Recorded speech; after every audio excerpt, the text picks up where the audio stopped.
Saya sehat. Alhamdulillah sehat. Baik, sebelumnya saya mengucapkan terima kasih ya kepada Ustadz atas waktunya yang telah menyempatkan waktu ya untuk membantu Ana ya untuk sebagai salah satu penyelesaian tugas ya demonstrasi kontekstual tentang modul 3.1 ya pengambilan keputusan berdasarkan nilai-nilai kebajikan ya benar sekali. Nah mungkin minta ya selama Ustadz menjadi kepala sekolah ya mungkin banyak permasalahan yang Ustadz hadapi dan itu sebagai pemimpin harus mengambil keputusan yang mungkin jadi dilema ya mengambil keputusan yang sama-sama benar ya untuk mengambil keputusan agar hal ini bisa jadi dalam jangka pendek atau dalam jangka panjang hasilnya seperti itu ya mungkin permasalahan yang dihadapi itu bisa jadi dari murid ya dari tenaga pendidik atau tenaga kependidikan ataupun juga dari wali murid ya baik. Jadi ada beberapa pertanyaan yang mungkin akan saya ajukan pada sesi wawancara kali ini. Nah jadi selama dalam mengambil keputusan ya Ustadz ya bagaimana cara Ustadz nih dalam mengidentifikasi kasus-kasus yang merupakan dilema etika dan juga melanggar moral.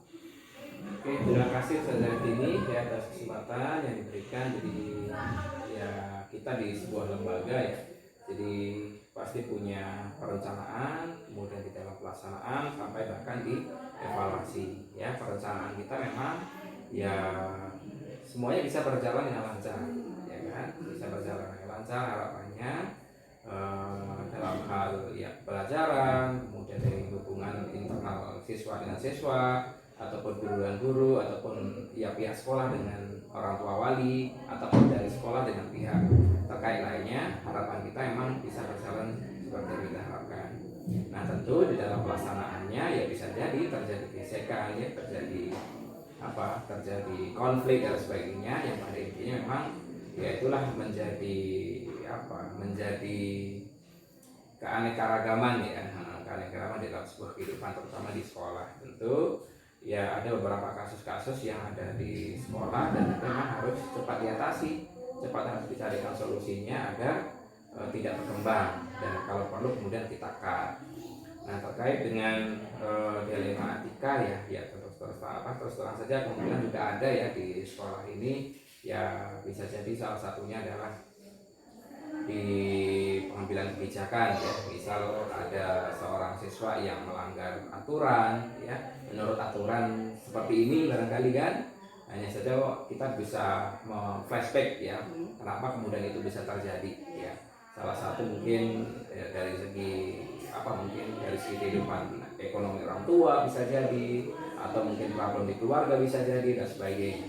Jadi ini barangkali yang menjadi dilema etika ketika sesuatu hal itu diterapkan, itu bisa jadi ada hal-hal yang menghambat ya. Tadi tentunya ketika itu semuanya sudah dicarikan solusinya, harapannya ya sesuai dengan koridor atau sesuai dengan tata tertib yang ada ya. Meskipun ada konsekuensi ya, konsekuensi itu tentunya ya untuk mendidik yang bersifat konstruktif ya bagi anak ke depannya seperti itu. Nah untuk rujukan moral ya, alhamdulillah di sekolah ya alhamdulillah berjalan semestinya ya kan, berjalan semestinya ya, hanya saja dalam satu momen dan sebagainya itu juga tidak terlalu krusial ya, jadi intinya bisa langsung kemudian kita carikan solusinya seperti itu saja. Oke baik, terima kasih ya Ustadz ya. Jadi tadi sebenarnya jawaban Ustadz sudah menjawab beberapa pertanyaan yang ada di bawahnya ya. Jadi dalam menjalankan keputusan tentu Ustadz akan menanyakan dulu penyebab ya dan melihat bagaimana konsekuensi dari keputusan itu ke depannya seperti apa. Ya, baik. Nah ada tidak Ustadz prosedur yang dilakukan dalam mengambil keputusan itu? Ya, oke. Jadi pengambilan keputusan ya di sekolah ini ya berjenjang kan, berjenjang artinya memang kita punya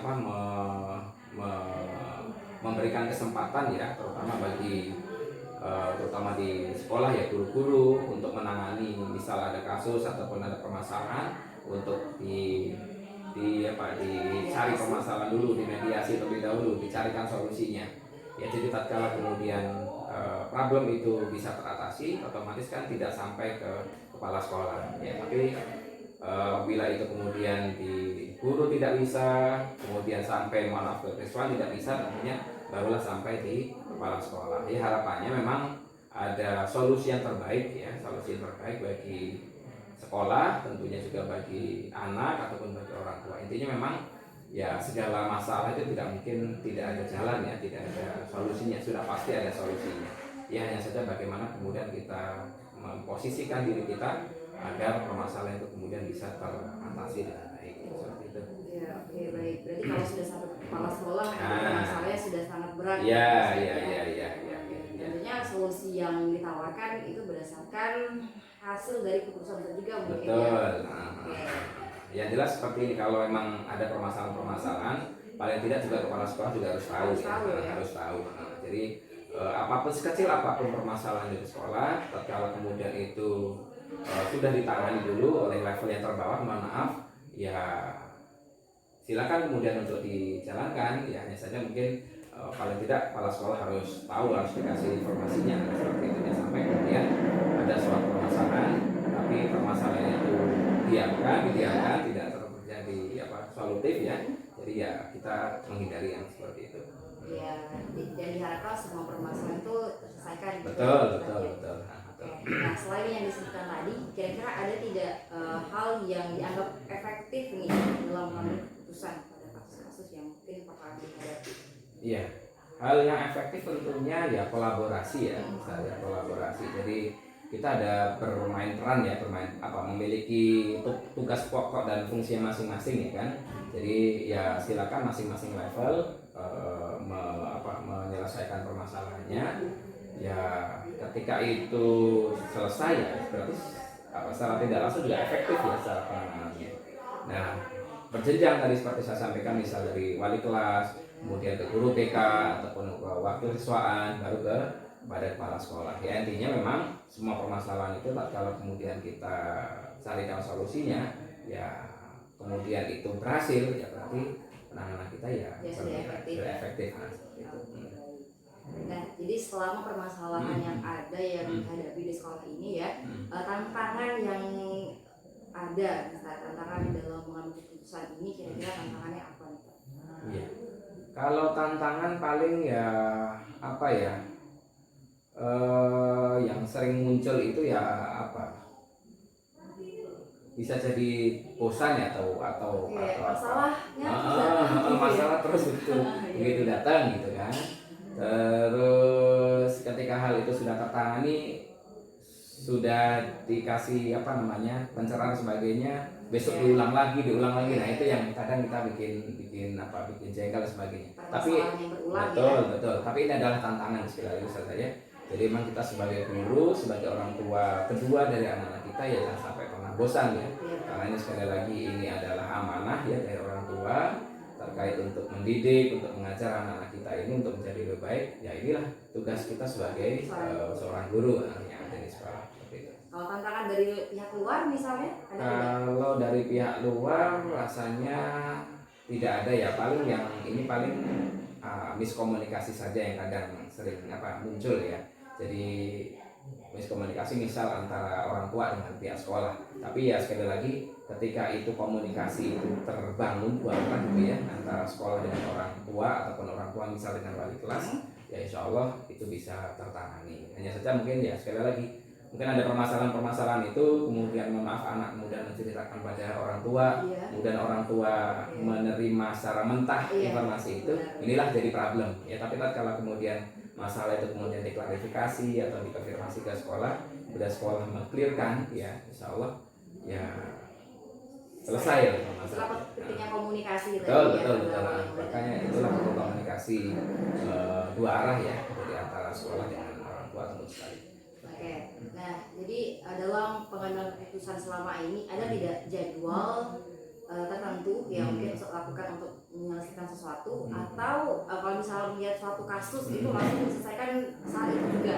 Ya, saya senang seperti itu. Jadi tidak secara periodik ya, tidak terjadwal ya. Jadi ketika ada kasus-kasus yang sekiranya harus cepat teratasi, langsung dieksekusi seperti itu saja. Jadi tidak perlu harus menampal menutup permasalahan itu sampai kapan tiba-tiba langsung di blow up pecah sebagainya, tidak. Tapi kalau bisa masalah terkecil apapun, sekecil apapun, itu bisa langsung kita tangani seperti itu. Biar nggak numpuk. Betul, betul, betul. Ya. Nah, menurut Ustadz nih dalam penyelesaian permasalahan yang ada tidak faktor-faktor yang mempermudah untuk membantu Ustadz sendiri sebagai kepala sekolah ya dalam mengambil keputusan? Faktor yang mempermudahnya. Ya. Faktor itu tentu ada internal dan eksternal saja ya. Secara internal ya karena kita di sekolah swasta kemudian juga berbahasa Islam, tentunya ya dari segi emosionalnya kan guru-guru sudah mulai tertata ya, sudah mulai terbangun ya dengan kondisi emosionalnya ya dari pengajian dan sebagainya dalam rangka menata hati. Itulah salah satu bentuk faktor internalnya. Nah, sementara untuk eksternalnya tentu ya tadi kepala sekolah kemudian dibantu oleh para wakil ya, di sana kemudian ada bidang-bidang tertentu ya. Kalau di sekolah ini ada bidang prestasi, ada bidang syariah ibadah, kemudian ada bidang untuk kompetisi Quran dan sebagainya ya. Jadi kalau kemudian ada masalah-masalah itu cepat tertangani seperti itu saja. Jadi kita saling kerjasama, saling kolaborasi sehingga bisa menempatkan permasalahan itu pada tempatnya. Oke, baik. Karena memang dari gurunya sendiri ya mungkin emosinya sudah stabil. Betul saja. Jadi itu dapat mempermudah pengambilan keputusan yang ada. Oke. Baik, ini kita masuk ke pertanyaan terakhir nih. Iya saja. Oke, nah jadi yang telah kita bicarakan tadi ya dalam penghapusan sendiri sebagai kepala sekolah dalam mengambil keputusan ya, pembelajaran dari pengalaman Ustadz sendiri seperti apa tadi yang dapat ambil? Iya, jadi pengalamannya didapat ya sekali lagi tidak ada manusia itu yang tidak salah ya. Jadi memang karena kita sebagai makhluk yang lemah, makhluk yang dhaif ya kan, tempatnya salah, sudah pasti ada kesalahan-kesalahan yang kemudian kita lakukan ya.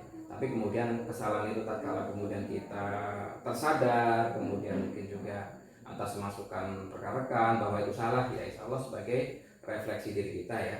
Mudah-mudahan itu menjadi flashback untuk menjadi lebih baik yang akan datang. Kemudian yang berikutnya ya dalam hal permasalahan-permasalahan tentu bisa jadi permasalahan itu solusinya itu bisa terlahir dari diri kita sendiri ataupun juga dari lingkungan sekitar. Nah, seperti itu ya. Jadi misal di sekolah kalau sekali lagi pada level-level tertentu yang bisa itu kemudian tertangani oleh di level yang paling bawah, silakan untuk diselesaikan. Nah, tapi kalau itu harus turun dari level selanjutnya ya insya Allah akan turun. Intinya adalah tidak ada sekali lagi permasalahan tidak bisa kita atasi ya.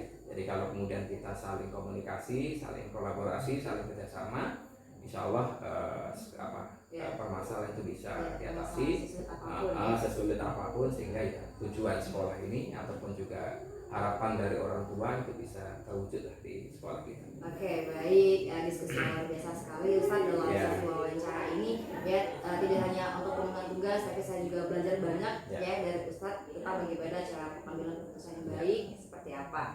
Baik, saya ucapkan terima kasih banyak atas waktunya Ustadz Wawan, Kepala Sekolah SMP Idul Fikri ya.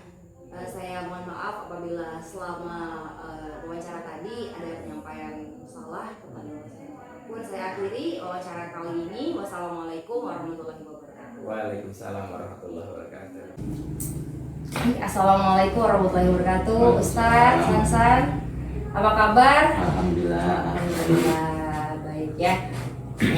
Sebelumnya saya mengucapkan terima kasih kepada Ustadz yang telah menyempatkan waktunya ya pada kesempatan hari ini dengan kesibukan yang begitu banyak ya. Untuk membantu Ana ya sebenarnya dalam menyelesaikan tugas demonstrasi kontekstual tentang modul 3.1 pengambilan keputusan berdasarkan nilai kebajikan sebagai seorang pemimpin. Nah mungkin nih selama menjadi kepala sekolah ya mungkin Ustaz sendiri punya pengalaman atau permasalahan yang dihadapi mulai dari permasalahan murid, orang tua, wali murid ataupun masyarakat yang ada di sekitar ya, dan mengambil keputusan dari permasalahan itu mungkin ada dilemanya, ada dilema yang sama-sama baik ya, yang bertentangan dengan aturan dan dengan kebajikan, tetapi harus tetap diambil keputusan dan solusi terbaiknya. Ya, seperti itu. Nah, dalam sesi wawancara kali ini ada beberapa pertanyaan yang mungkin akan saya ajukan kepada Ustadz ya. Saya mohon waktunya nih. Bisa. Baik. Nah, jadi sebagai seorang pemimpin ya Ustadz ya, bagaimana nih cara Ustadz sendiri untuk dapat mengidentifikasi kasus-kasus yang merupakan dilema etika dan juga membutuhkan moral. Oh, gitu. Mm-mm. Ya, sebelumnya mungkin kami menyampaikan ya sebagai leader di suatu lembaga ataupun sekolah, sudah barang tentu pasti banyak sekali masalah-masalah yang terjadi ya, muncul baik dari siswa, kedisiplinan, etika ataupun akhlak, sopan santun, ataupun kejadian-kejadian masalah-masalah yang terlibat di luar sekolah, baik melibatkan dengan masyarakat sekitar ataupun dengan masyarakat pada umumnya. Juga berkaitan dengan masalah-masalah mengenai kebijakan yang mungkin perlu kita adaptasi terlebih dahulu untuk diterapkan kepada seluruh siswa dan juga wali siswa, wali murid pada umumnya. Namun untuk pertanyaan pertama tadi apa mengenai Bagaimana permasalahan etika ya, etika di sekolah kita ya. Kami kemarin kebetulan ada suatu masalah di mana anak kita itu nilainya itu nilai ya istilahnya itu jatuh,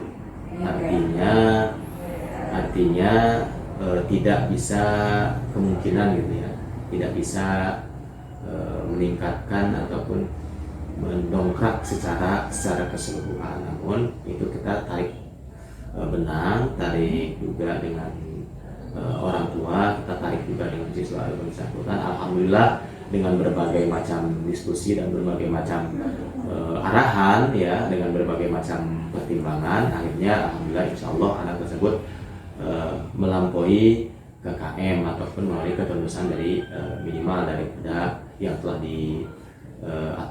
dilaksanakan ataupun telah diterapkan di sekolah kita. Dengan jalan itu tadi kita dengan musyawarah, dengan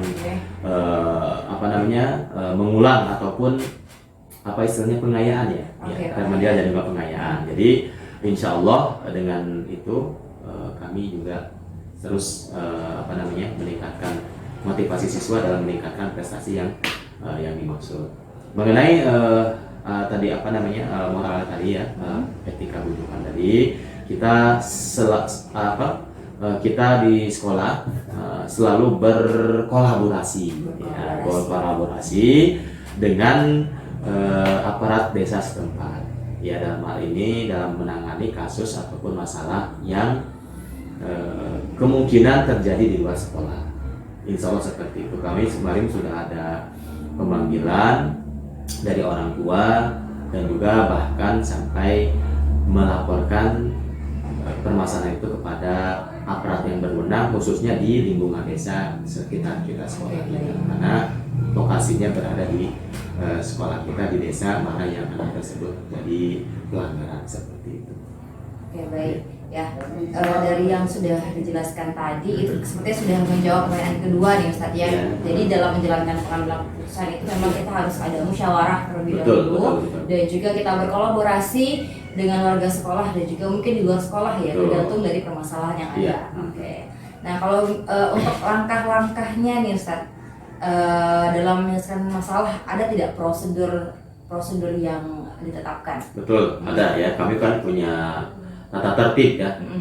Dalam tata tertib itu terdapat pasal-pasal yang memang tidak boleh dilanggar oleh seluruh siswa. Ya, kalau ada pasal tidak boleh dilanggar, ketika dilanggar pasti ada sanksi, ya kan begitu.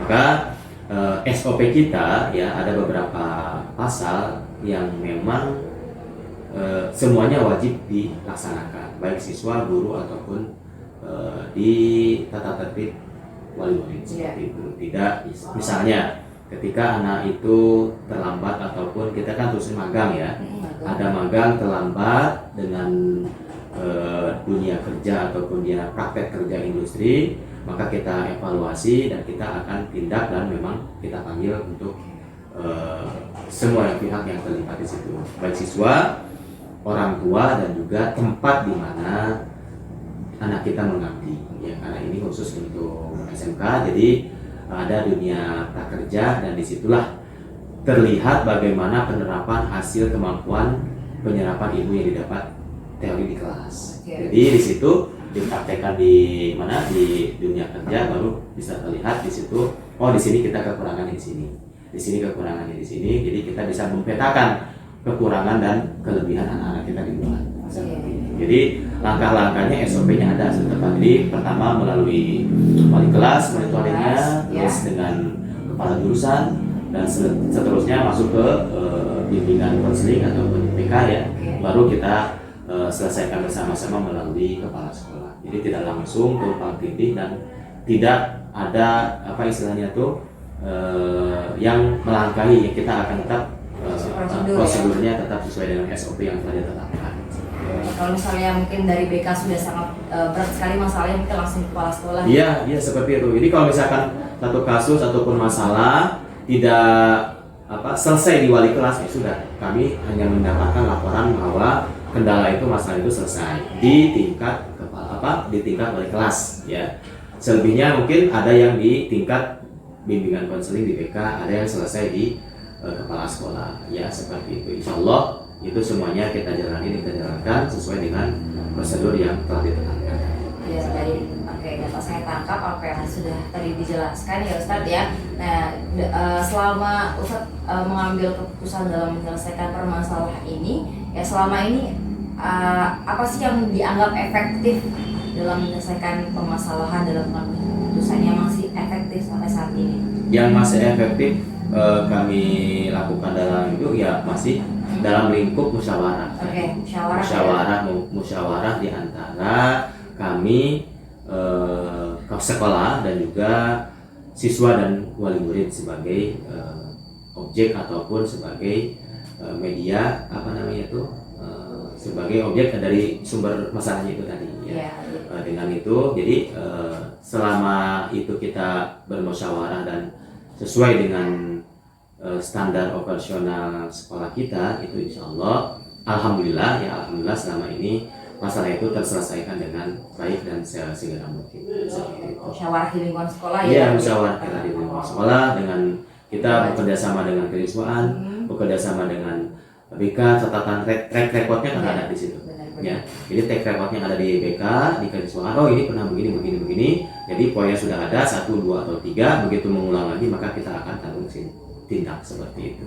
Jadi itu kolaborasi dan terus berkomunikasi di antara pihak-pihak terkait ini sangat dibutuhkan dan itu dianggap efektif dibanding 1-2 orang tindak langsung tepat tapi efeknya mengulang lagi di kemudian seperti itu. Permasalahannya nggak selesai ya kalau dilakukan terus. Iya, seperti itu karena dia mungkin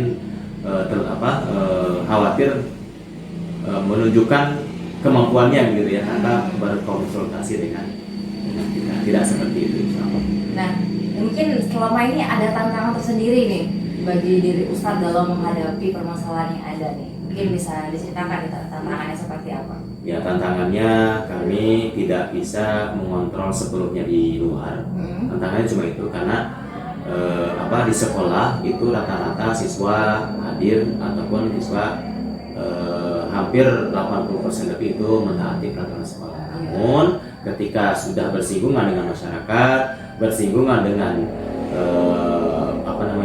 wilayah di luar sekolah, nah itu kami ada tantangan agak sulit ya, itulah mungkin menjadi tantangan tersendiri. Walaupun demikian kami berusaha dan berupaya untuk mewujudkan ataupun memberikan solusi terbaik bagaimana jalan keluarnya dengan berkolaborasi itu tadi. Ya. Jadi kendalanya kami tidak bisa memantau terus selama 24 jam di luar karena itu sudah wilayah tanggung jawab di rumah ataupun di masyarakat. Namun kami bergerak, kami bertindak berdasarkan laporan di masyarakat ataupun berdasarkan dari laporan dari teman sekolah di luar sekolah ini. Misalkan ada kawannya di sekolah yang lain memberikan laporan, itu langsung kita tindak dan juga kita amati terlebih dahulu seperti itu. Oke, baik. Nah, kalau misalnya dalam menyelesaikan permasalahan nih tadi, ada tidak jadwal tersendiri atau misalnya kalau Ustadz melihat permasalahan itu langsung diselesaikan pada saat itu juga atau dijadwalkan terlebih dahulu atau seperti apa? Kalau yang untuk terjadwal kita biasanya menunggu rekapan dari BK ya. Itu terjadwal. Artinya masalah yang ringan, ya, seperti terlambat, tidak memakai baju seragam. Itu kan ada poin-poin kecil itu, nggak seragam, tidak hadir melaksanakan ibadah pagi, misalkan itu sudah ada poin 1, 2 seperti itu. Namun ketika ada permasalahan, misalkan siswa terindikasi merokok misalkan di luar sekolah, di luar artinya bukan di kelas, bukan di sekolah, nah itu sudah mulai agak berat karena itu poinnya besar ya, merokok itu. Jadi kami langsung selesaikan segera mungkin, ya, sesegera mungkin dengan melibatkan kesiswaan dan juga untuk wali kelas. Kami kejar informasinya dan alhamdulillah selama ini itu cukup efektif ya, untuk mengejar atau menyelesaikan masalah-masalah yang di anak-anak kita, oleh siswa kita, seperti itu. Ya, baik, berarti dilihat dari tingkat permasalahannya. Betul, ya. tingkat kan karena kami udah mengeluarkan SOP, mengeluarkan data tertib dan pasal di situ ada poin-poinnya, itu yang terjadwal ya, yang seperti saya sebutkan tadi. Jadi ketika anak melanggar, misalkan tidak upacara, itu kan poinnya langsung 2. Ketika tidak memakai seragam, poinnya 1. Tidak melakukan ibadah pagi, poinnya 1. Itu ketika direkap, ya, maka akan masuk poinnya kepada kita seperti itu. Kalau untuk permasalahan berat memang ya, harus kalau untuk segera permasalahan diselesaikan. berat dan memang mungkin bisa jadi bersinggungan dengan masyarakat luar, maka kita harus selesaikan dengan segera, dengan cara tadi berkolaborasi dan bersinergi dengan penduduk dan juga orang tua dan juga aparat desa sekitar seperti itu. Ya, baik. Ya. Memang kolaborasi itu penting ya, Betul.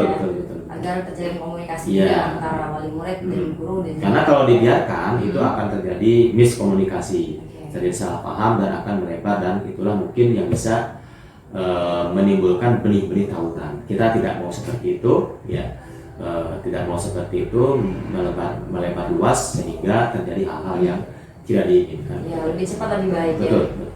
Ada yang diselesaikan mungkin besar secara periodik ya, secara terjadwal tadi. Ada yang diselesaikan dengan segera mungkin. Jadi seperti itu. Ya. Nah, kalau misalnya nih dalam menyelesaikan masalah, mungkin ada faktor-faktor yang mempermudah nih dalam pengambilan keputusan. Ada tidak, Ustaz? Iya, kalau untuk faktor-faktor jelas ada ya. Ada yang meringankan dalam mengambil keputusan, ada juga yang berat untuk mengambil keputusan, ya, seperti itu. Kalau misalkan di sekolah itu tadi ya, anak-anak, sifat anak-anak ya, akhlak anak-anak ya, yang memang tidak langsung serta-merta kita bisa ubah, karena kebiasaan itu agak berat ya, membiasakan siswa ataupun peserta didik kita untuk menuju ke arah yang lebih baik itu tidak bisa langsung bim salabim ya, tidak bisa langsung ya bisa instan, akan tapi butuh proses. Nah itulah kita mencoba untuk gimana caranya walaupun dengan jangka yang lama tapi bisa tepat sasaran seperti itu. Itu yang mempermudah ya, yang memberatkan itu tadi ya, yang memberatkan itu ketika kita sudah bersinggungan dengan luar gitu ya, dengan di luar komunitasnya, apalagi di luar sekolah ya, berkumpul dengan komunitasnya ya, kami juga agak kewalahan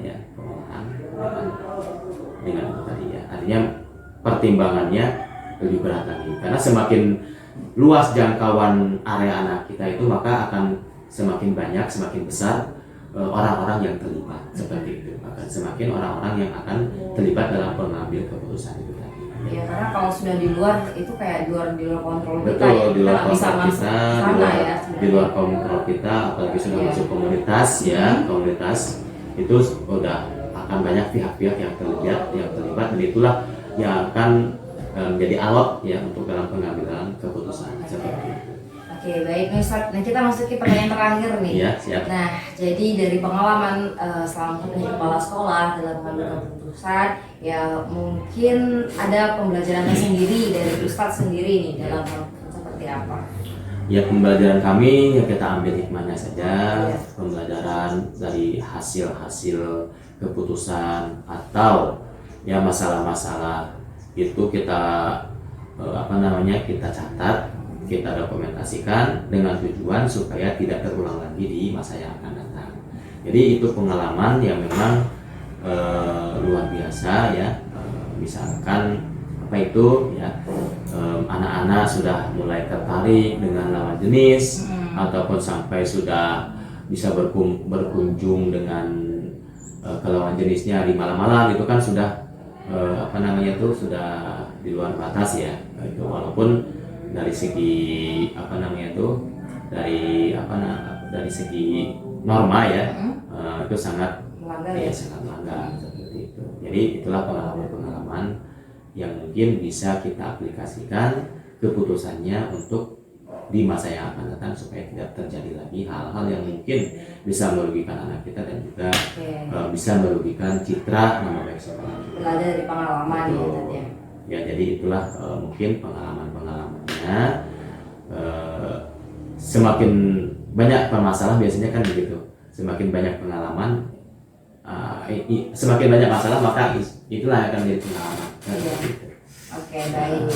Oke, terima kasih Ustadz Sansat sebagai Kepala SMK Darul Fikri ya untuk sesi wawancara kali ini ya. Saya ucapkan terima kasih banyak ya. Mohon maaf kalau misalnya dalam sesi wawancara tadi ada perkataan yang mungkin menyinggung hati Ustadz sebagai narasumber saya. Saya mohon maaf yang setulus-tulusnya. Baik, untuk wawancara kali ini saya ucapkan terima kasih. Saya akhiri. Wassalamualaikum warahmatullahi wabarakatuh. Waalaikumsalam warahmatullahi wabarakatuh. Assalamualaikum warahmatullahi wabarakatuh, Ustadz. Waalaikumsalam warahmatullahi wabarakatuh. Ya, bagaimana kabarnya Ustadz hari ini? Alhamdulillah sehat walafiat. Ya, alhamdulillah sehat ya Ustadz ya. Nah, terima kasih Ustadz atas waktu yang telah diberikan ya dan kesibukan yang Ustadz kerjakan mungkin sekarang. Ya Ustadz bisa berkenan untuk menjadi salah satu narasumber saya terkait tugas calon guru penggerak angkatan 7 Bengkulu Utara ya, demonstrasi kontekstual modul 3.1 tentang pengambilan keputusan berdasarkan nilai kebijakan sebagai seorang pemimpin ya. Oke, nah jadi mungkin selama menjadi kepala sekolah di SD Darul Fikri mungkin banyak hal permasalahan yang terjadi ya, yang mungkin itu berasal dari murid, tenaga pendidik atau tenaga kependidikan ya, atau juga dari wali murid ataupun masyarakat sekitar. Nah mungkin dan permasalahan itu bisa jadi ya itu mengalami dilema. Ada dua hal yang bertentangan, yang mungkin yang sama-sama baik ya, yang bertentangan dengan aturan ya, tapi harus tetap dicari solusinya Ustaz ya. Nah dalam wawancara sesi kali ini ada beberapa pertanyaan yang akan saya ajukan ya. Jadi dalam mengambil keputusan sebagai kepala sekolah ini bagaimana sih cara Ustadz sebagai kepala sekolah itu dapat mengidentifikasi kasus-kasus yang merupakan dilema etika dan atau bukan moral. Ya, terima kasih Ibu Calon CGP ya. Iya. Ya. Jadi alhamdulillah hari ini Ibu bisa bersilaturahim ya di sini. Jadi seperti yang sudah ditanyakan tadi bahwa sebenarnya dilema etika atau rujukan moral itu sebenarnya merupakan istilah yang sangat, ya mungkin istilah yang baru lah buat kita di sini ya, lembaga studi ini. Namun secara prakteknya itu sudah ada gitu ya, sudah tahu ada, namanya aja gitu. Jadi baru kita tahu namanya bahwa oh ini loh rupanya dilema etika dan rujukan moral gitu ya. Tapi sebenarnya sering ketemu dalam kehidupan atau dalam keseharian di lembaga kita ini. Jadi dalam satu kasus terdapat dua permasalahan yang sama-sama ya, yang sama-sama benar. Nah itulah merupakan dilema etika ya. Karena di sana ada kasus, permasalahannya ada dua ya. Nah di sana sama-sama benar, itu dilema etika. Kemudian sementara kasus rujukan moral ya, rujukan moral jika dalam suatu kasus terdapat dua permasalahan ya, dia benar dan juga ada yang salah gitu. Jadi disinilah kami dari hal tersebut saya menjadi tahu bahwa mana yang termasuk kasus yang dilema etika dan juga rujukan moral tersebut. Berarti kita ambil dari kasusnya ya. Iya. Bagaimana cara mengidentifikasinya? Oh ini Iya. harus dilema etika dan Iya. rujukan moral. Nah kalau dalam menjalankan pengambilan keputusan yang sama-sama benar ini gimana Ustaz? Nah, dalam hal seperti ini dari dilema etika ya kan sama-sama benar ya. Maka selama ini saya melakukan sebagai kepala sekolah itu kan mengidentifikasi. Pertama, mengidentifikasi kasus dari berbagai sudut pandang ya. Kemudian menelaah ya kasusnya seperti apa sih gitu ya. Menelaah dulu dari berbagai sudut pandang. Nah, setelah kita telaah, kemudian kita cari solusinya seperti apa. Cari solusi dan memilih salah satu dari solusi yang sama-sama benar, tapi justru ada yang lebih benar dari kasus itu. Yang terbaik ya. Yang terbaik dari kasus itu. Maka bagaimana solusi itu terbaik buat lembaga, buat kita, ya, kemudian buat yayasan, buat apa yang yang ada di sekolah ini, kemudian menimbang secara matang mana yang paling benar, ya mana yang paling benar, kemudian paling memberi keuntungan juga buat sekolah. Sekolah. Oke. Saya menangkap tadi yang sudah disampaikan ya dalam menjalankan pengambilan keputusan memang kita harus identifikasi dulu sehingga bisa mencari solusi itu yang kira-kira banyak positifnya kemana gitu. Ya. Oke. Nah dari dalam menjalankan keputusan tadi ada tidak langkah-langkah atau prosedur yang memang sudah ditetapkan? Tentunya untuk menyelesaikan permasalahan tentunya ada langkah-langkah atau prosedur yang memang harus kita lakukan ya untuk menyelesaikan masalah tersebut. Yang pertama itu untuk langkah yang pertama adalah bagaimana kita mencari penyebab permasalahan itu. Ya permasalahan itu, kemudian kalau sudah cari penyebabnya, siapa sih yang terlibat? Siapa yang terlibat di masalah tersebut? Kemudian yang selanjutnya itu menanyakan kepada orang-orang terdekat terkait dengan kasus tersebut. Nah, setelah tahu, oh ini loh penyebabnya ini, kemudian ini yang terlibat, kemudian orang-orang terdekat ini, kemudian saya berdiskusi, berkolaborasi dengan warga sekolah tentunya saat memang kasus itu berada di sekolah ya, kita libatkan warga sekolah, di situ ada guru, ada tenaga pendidikan dan sebagainya. Kemudian setelah kita kolaborasi berdiskusi, tentunya ada solusinya ya, ada solusi keputusan, kemudian menimbang lagi dari berbagai sudut pandang sebelum memutuskan atau mengambil solusi dari permasalahan tersebut. Oke, jadi banyak ya prosedurnya ya. Jadi harus benar mengetahui tidak hanya dalam sudut pandang saja, tapi kita harus tahu siapa yang terlibat. Mungkin bertanya juga dengan orang lain terhadap kasus yang ada ya, Ustaz ya. Oke, nah dari beberapa prosedur tadi, nah mungkin yang selama ini dianggap efektif dalam pengambilan keputusan gitu. Apa Ustaz? Ya, pertama itu menganalisis, misalnya menganalisis data, menganalisis kasus ya, menganalisis kasus itu atau dalam mana itu mengamati dulu kasusnya seperti apa. Kalau sudah tahu, oh kasusnya seperti ini, ya kemudian saya mengajak berdiskusi dengan orang yang punya kasus tersebut. Misalnya anak punya kasus, maka ya kita berdiskusi dengan anak, ya dengan anak. Kemudian menentukan setelah kita tahu ya permasalahan kenapa dia punya kasus tersebut, maka saya pun berdiskusi, kemudian tentunya ada solusi. Ada solusi dan menyesuaikan dengan aturan yang ada. Berarti harus diskusi sama anak yang bermasalah itu tadi ya. Itu berarti yang sudah dianggap efektif nih Ustaz. Nah kalau misalnya tantangan dalam mengambil keputusan sebagai kepala sekolah, mungkin ada dari dalam sekolah atau mungkin ada di luar lingkungan sekolah itu sendiri. Iya, tantangan tentunya dari dilema etika ini dalam mengambil keputusan, karena dilema etika ini kan sama-sama benar. Ya sama-sama benar. Ada dua, satu kasus tapi maksudnya ada dua. Ya sama-sama benar. Maka untuk mencari solusi terbaik dari itu, maka karena keputusan saya benar, maka kita cari yang terbaik ya, terbaik untuk kemaslahatan ya, untuk kemaslahatan baik itu dari yang bermasalah ya, kemudian tentunya untuk kebaikan untuk lembaga. Itu. memang menimbang yang terbaik Iya, itu yang terbaik. tantangan terbesar ya. Iya, Ustaz, ya. kan sama-sama benar gitu Iya, ya. sama-sama Iya, benar. benar. Ya, dalam mengambil suatu keputusan ya atau dalam melihat permasalahan, apakah Ustaz punya jadwal tertentu atau bisa langsung menyelesaikan pada saat itu juga? Ada jadwalnya tidak? Atau langsung kalau ada lihat anak ada masalah atau ada guru dalam masalah langsung diselesaikan pada saat itu juga? Kalau jadwal secara khusus itu tidak ada. Oke. Ya, tidak ada jadwal khusus karena kita kan juga tidak tahu permasalahan atau kasus itu kan terjadi. Ya, kalau kita tahu ya pasti ada jadwalnya. Kita nggak tahu karena kasus terjadi kapan kita nggak tahu. Jadi yang pastinya bahwa ketika ada permasalahan yang terjadi maka pada hari itu juga saya akan menyelesaikannya. Karena apa? Karena sebuah permasalahan jika tidak segera diselesaikan itu tentunya akan memberikan efek yang kurang baik, memberikan efek yang tidak baik buat sekolah ya. Makanya ketika ada permasalahan maka harus diselesaikan secara tepat ya. Maka jika memang nanti ada permasalahan yang ringan itu ya harus kita selesaikan secara langsung itu.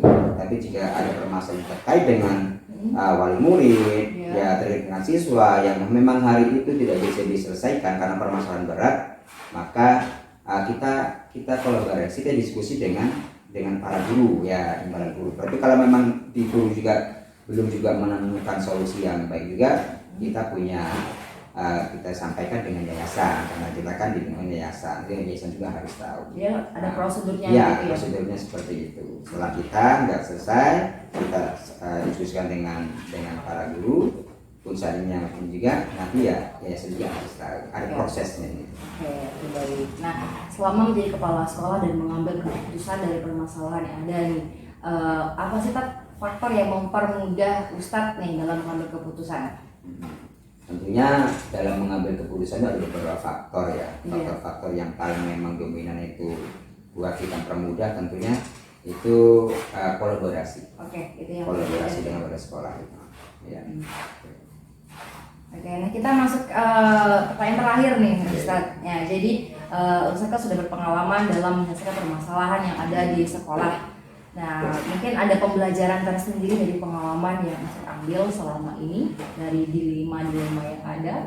Mungkin bisa cerita nih, Ya.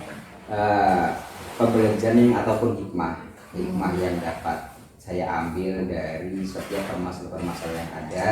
Setiap permasalahan yang ada, baik itu permasalahan dari anak ya, dari ananda maupun dari para guru, tentunya kita menyadari bahwa dalam kehidupan itu kita tidak terlepas dari masalah, setiap permasalahan. Tapi bagaimana kita itu bisa menyelesaikan permasalahan itu, ya permasalahan itu bagaimana itu. Kemudian seandainya itu kita punya salah, maka kita sebaik mungkin, secepat mungkin untuk bisa introspeksi diri, kemudian bisa memperbaiki kesalahan itu. Ya, kesalahan yang sudah kita lakukan langsung kita perbaiki, karena kita sadari bahwa setiap kesalahan dan mau tidak mau kita harus memperbaiki kesalahan itu untuk kebaikan kita. Ya.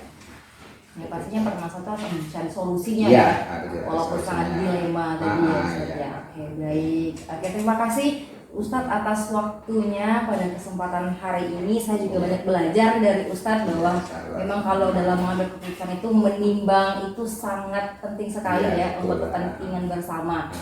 Ya, terima kasih atas waktunya Ustadz. Mohon maaf kalau misalnya dalam sesi wawancara tadi saya ada penyampaian kata yang salah. Ya, saya mohon maaf yang setulus-tulusnya ya. Oke, terima kasih. Ya, sama-sama nih Pak. Iya. Ya, sama-sama. Kalau ada jawaban yang kurang memang dari hati tadi kurang pas, mau kita perbaiki sama-sama. Insya Allah sudah sesuai semua Ustadz. Iya, Kalau saya akhiri wawancara pada kali ini ya.